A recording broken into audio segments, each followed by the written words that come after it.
Respected learners and listeners, welcome to this program. We are embarking on a skill enhancement program.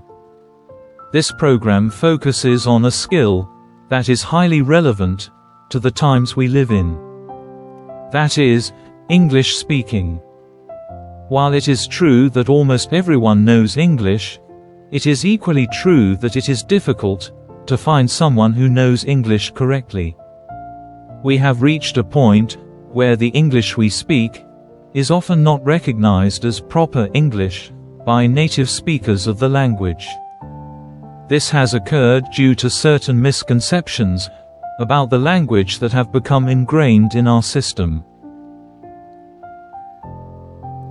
English, introduced to Indian society by the British nearly 300 years ago, is a foreign language that significantly differs from Indian languages in its nature and characteristics. It was taught in an unscientific manner, failing to address the linguistic differences. Key distinctions include the use of English sounds and stress patterns. Each language has its own unique sound system. In Indian languages, we have a script for everything we write, and these scripts directly correspond to specific sounds. As we learn the scripts, we also learn the associated sounds in Indian languages. There, what we write and what we read are the same. In English, however, they write using 26 letters, A to Z, but read using 44 distinct sounds. Surprisingly, English uses two systems, 26 letters in the alphabet, and 44 sounds for pronunciation. Additionally, the 26 letters have names, which differ from the sounds they produce in words. This concept can be challenging to grasp, because it is beyond the scope of our linguistic rules. For instance, consider the letter H. Its name is pronounced as H, but when used in a word, it is pronounced as ha. There is no English word in which the letter H is pronounced as its name, H. Isn't that strange? Not only that, they do not have consistency over the sounds used for letters. In the following table we see 7 words beginning with the letter A in spelling. But 7 different sounds are used. 1. And. 2. Ami. 3. Any. 4. Also. 5. Abe. 6. Airplane. 7. Another. The last column represents the sounds used in that word, and since we have not gone through the sounds, it is not further explained.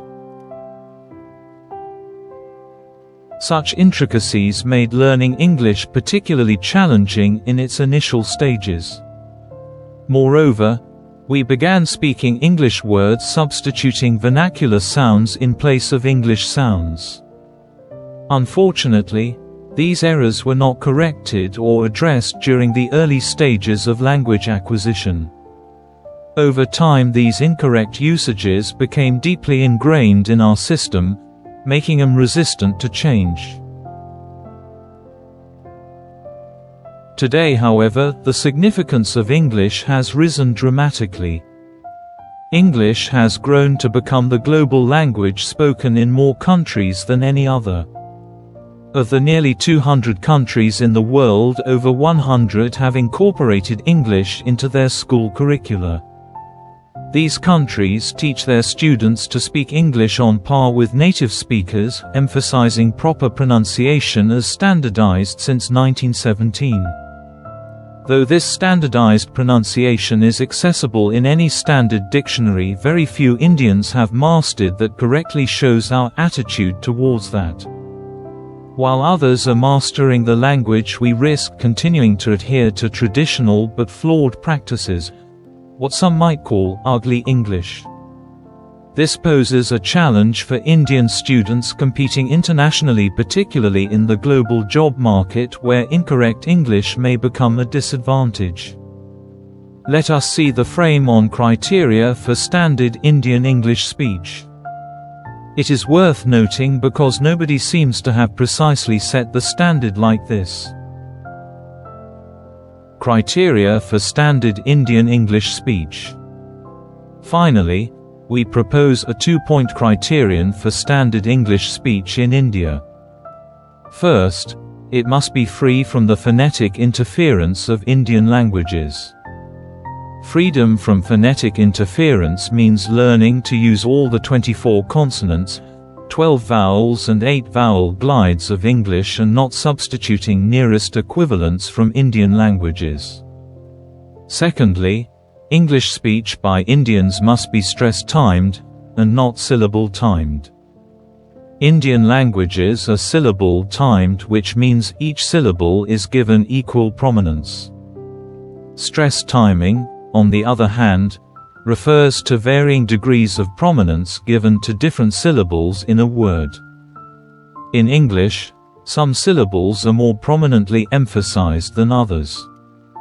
When extra stress is not given to the right syllable or when incorrect stressing is applied, words sound un-English. From the above, you can imagine how deep we have perceived the subject. We have recognized the need to introduce English to the Indian society in a scientific and structured manner. To address this burning issue, we are launching a program called e-LEP, English Language Excellence Program. This program has been specially designed and will be delivered by us functioning as a parallel stream included in the student's curriculum but conducted outside regular school hours. Since the program is entirely governed and monitored by our team, we can assure both the quality of instruction and a 100% positive transformation in the linguistic abilities of the students. e-LEP is conceived as a continuous program extending over 5 to 6 years depending on the student's academic standards. In the first year, we focus on introducing the sounds of English and teaching students how these sounds are distributed across English words. A primary goal during this stage is to help students clearly understand the difference between spelling and pronunciation, a distinction often overlooked.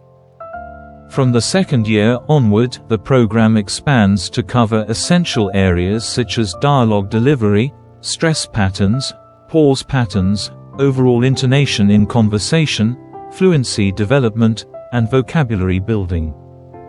We recognize that students enrolled in the same curriculum may show considerable differences in language proficiency, often influenced by geographical and social factors. Our program is designed to accommodate and overcome these variations. Upon completing the program, students will have acquired a strong foundation in correct English usage. Our ultimate aim is to enable Indian students to speak English with a native or at least a near-native style rhythm and fluency, thereby equipping them for greater success in their academic and professional futures. Experts who can effectively teach these nuances are scarce, and relying on unauthentic sources may do more harm than good. Therefore, we are embarking on an initiative to provide society with the necessary knowledge and skills to speak English correctly. We invite everyone to support this movement and join hands with us in this endeavor. Are you ready to speak English correctly?